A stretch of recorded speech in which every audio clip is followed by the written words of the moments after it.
will tell you a story. A story about a kind man who would visit 5 orphans and bring them toys and gladness. The man lived alone, and lived in fear that someone might break into the house of one of the 5 children, so he adopted all 5, and brought them together in one place, in his own home. He promised them to never leave them, and they promised to always come home, and never stay out too late.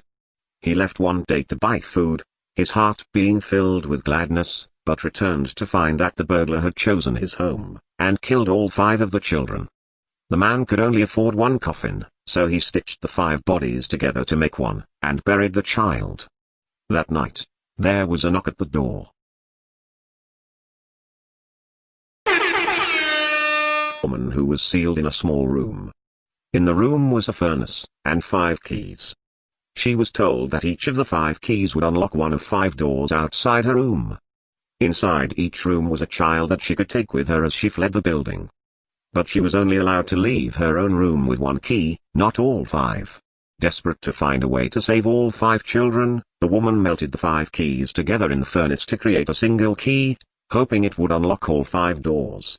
Of course, it did not work that way. Now her key opened none of the doors. Rather than leaving her room with a key to 1 life, she had taken with her the key to 5 deaths. Read a snake that he kept in a metal cage, whose hunger could not be satisfied. One day, the boy found 5 baby kittens outside his house. He brought them inside and kept them in a shoebox. He knew that the snake might kill them, but could not bring himself to get rid of the snake. He knew that if he chose 1 kitten to feed to the snake, it might be satisfied, but he could not choose. So, he went to bed, leaving the cage open. The snake went to the shoebox, chose a kitten at random, and ate it.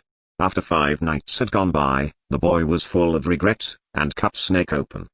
He pieced the remains together, and put the kitten back into the shoebox.